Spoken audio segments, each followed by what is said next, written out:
Gaza में एक बार फिर से आग लगने वाली है। सवाल यह है कि आग क्यों लग रही है। डोनाल्ड ट्रंप को अब की बार सबसे बड़ा झटका मिलने जा रहा है क्योंकि हमास ने एक ऐसा कारनामा किया है जिससे दुनिया हैरान है। हमास ने गाजा की पीस अग्रीमेंट, शांति के समझौते पर साइन करने से इनकार कर दिया है। हमास पहले इस समझौते का वेलकम कर रहा था, उसने पहले स्वागत किया, लेकिन अब डोनाल्ड ट्रंप के 20 सूत्रीय शांति का जो एग्रीमेंट था, पीस एग्रीमेंट था, उसको अब मानने से हमास ने एंड मोमेंट पे इनकार कर दिया, मना कर दिया। अमेरिकी राष्ट्रपति डोनाल्ड ट्रंप को यह बड़ा झटका है। गाजा में उनके पीस प्रपोजल पर हमास ने साइन करने से एंड मौके पर मना कर दिया। ट्रंप के इस पीस एग्रीमेंट पर, इस शांति प्रपोजल की पूरी दुनिया में तारीफ हो रही थी। खुद हमास ने पहले कहा था कि वो इस प्रपोजल को एक्सेप्ट कर लेगा, स्वीकार कर लेगा, लेकिन अब उसके साइन करने से इनकार करने के बाद गाजा में फिर से युद्ध का संकट मंडराने लगा है। अब इस पर फिर से कयास लगाए जाने लगे हैं कि क्या एक बार फिर से युद्ध की आग में, वॉर की अग्नि में जल उठेगा गाजा। इजराइल फिर से गाजा में हमला कर सकता है, यह भी सवाल है। हमास ने फिर से इजरायली सेना के साथ जंग लड़ने का ऐलान कर दिया है। दरअसल हमास के सीनियर ऑफिसर्स ने कहा है कि अगर इजराइल के साथ युद्ध फिर से होता है, इजराइल के साथ फिर से वॉर होती है, तो हमास के लड़ाके जंग लड़ने को तैयार हैं। हमास के लड़ाके जंग लड़ने से पीछे नहीं हटेंगे। हमास अमेरिकी राष्ट्रपति डोनाल्ड ट्रंप द्वारा प्रस्तावित शांति योजना पर साइन नहीं करेगा। हमास को कोई झुका नहीं सकता है। हमास के राजनीतिक ब्यूरो के मेंबर होसम बदरान समाचार एजेंसी एएफपी से बात करते हुए उन्होंने जानकारी ये दी कि हमास ने ट्रंप के 20 सूत्रीय शांति योजना, पीस पॉलिसी के तहत इस एरिया को, इस रीजन को छोड़ने के जो प्रपोजल्स हैं, उन्हें एक्सेप्ट करने से मना कर दिया है।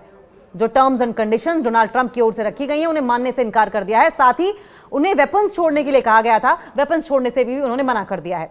अब यह कहा जा रहा है कि साइन नहीं करेंगे बदरान ने आगे एएफपी से यह भी जानकारी दी कि हम मेनली कतर और इजिप्ट के मीडियम के माध्यम से ही काम कर रहे हैं। जहां तक आधिकारिक साइन का मामला है, जहां तक ऑफिशियली सिग्नेचर करने का मामला है, हम इसमें बिल्कुल भी शामिल नहीं होंगे। जब उनसे पूछा गया कि क्या हमास अपने हथियार अपने पास रखेगा, क्या हमास वेपन्स को अपने साथ रखेगा, तो उन्होंने कहा ये हथियार, ये वेपन्स पूरे फिलिस्तीनी लोगों के हथियार हैं, छोड़ने का तो सवाल ही नहीं उठता। फिलिस्तीनी लोगों की मदद के लिए हैं, हम इन्हें नहीं छोड़ेंगे, पूरे फिलिस्तीनियों का हथियार, ये कहा गया। बदरान ने आगे ये भी कहा कि ये ध्यान रखना जरूरी है कि इस क्षेत्र में हमास के हथियार अकेले नहीं हैं।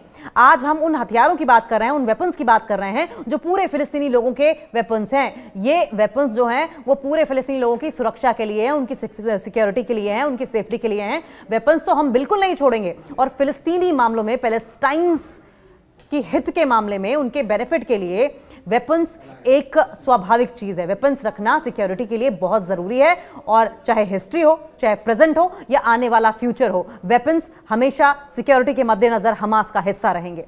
अब सवाल यह भी है कि क्या जो हॉस्टेजेस हैं उनका भविष्य अंधेरे में है, क्या उन्हें छोड़ा नहीं जाएगा। पीस एग्रीमेंट के तहत हमास मंडे सुबह तक गाजा में जो हॉस्टेजेस बनाए गए हैं, इजरायली बंधकों को रिहा करना शुरू कर देगा, जो इजराइल के बंधक बनाए गए हैं। जो एग्रीमेंट कहता है उसके मुताबिक पहले स्टेप में हमास लगभग 2000 फिलिस्तीनी कैदियों के बदले में बंदियों को रिहा करेगा। माना यह जा रहा है कि हमास की कैद में अभी भी 20 इजरायली हैं जो जीवित हैं।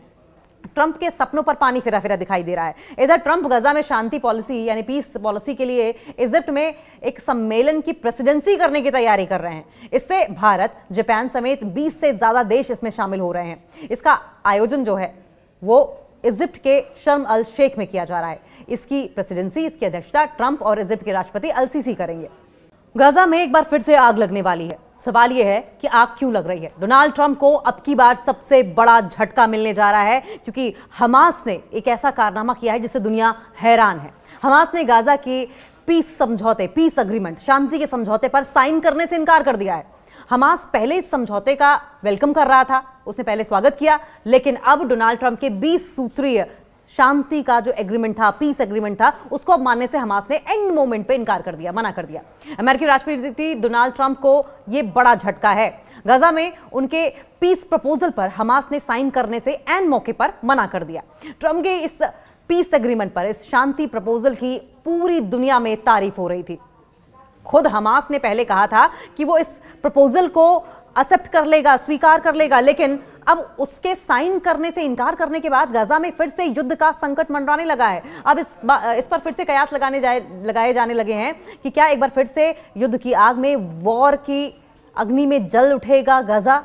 इजराइल फिर से गजा में हमला कर सकता है, यह भी सवाल है। हमास ने फिर से इजरायली सेना के साथ जंग लड़ने का ऐलान कर दिया है। दरअसल हमास के सीनियर ऑफिसर्स ने कहा है कि अगर इजराइल के साथ युद्ध फिर से होता है, इजराइल के साथ फिर से वॉर होती है, तो हमास के लड़ाके जंग लड़ने को तैयार हैं। हमास के लड़ाके जंग लड़ने से पीछे नहीं हटेंगे।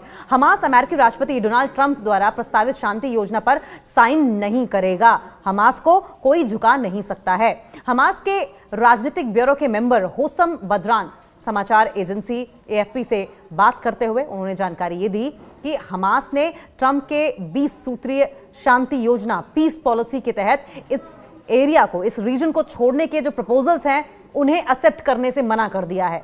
जो terms and conditions Donald Trump की ओर से रखी गई हैं उन्हें मानने से इनकार कर दिया है। साथ ही उन्हें वेपन्स छोड़ने के लिए कहा गया था, वेपन्स छोड़ने से भी उन्होंने मना कर दिया है।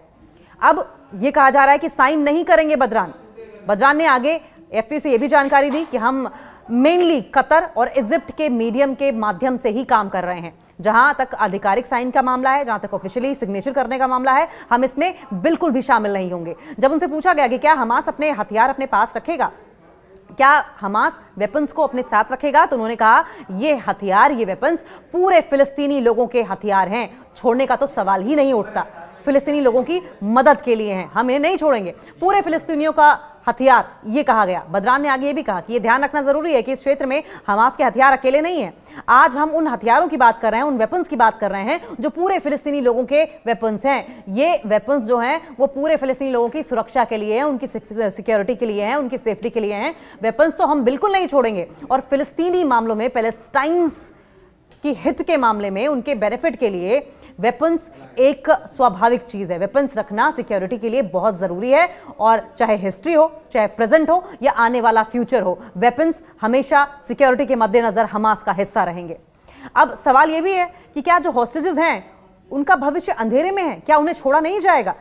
पीस एग्रीमेंट के तहत हमास मंडे सुबह तक गजा में जो हॉस्टेजेस बनाए गए हैं, इजरायली बंधकों को रिहा करना शुरू कर देगा, जो इजराइल के बंधक बनाए गए हैं। जो एग्रीमेंट कहता है उसके मुताबिक पहले स्टेप में हमास लगभग 2000 फिलिस्तीनी कैदियों के बदले में बंदियों को रिहा करेगा। माना यह जा रहा है कि हमास की कैद में अभी भी 20 इजरायली हैं जो जीवित हैं। ट्रंप के सपनों पर पानी फिरा फिरा दिखाई दे रहा है। इधर ट्रंप गजा में शांति पॉलिसी यानी पीस पॉलिसी के लिए इजिप्ट में एक सम्मेलन की प्रेसिडेंसी करने की तैयारी कर रहे हैं। इससे भारत, जापान समेत 20 से ज्यादा देश इसमें शामिल हो रहे हैं। इसका आयोजन जो है वो इजिप्ट के शर्म अल शेख में किया जा रहा है। इसकी प्रेसिडेंसी, इसकी अध्यक्षता ट्रंप और इजिप्ट के राष्ट्रपति अल सीसी करेंगे।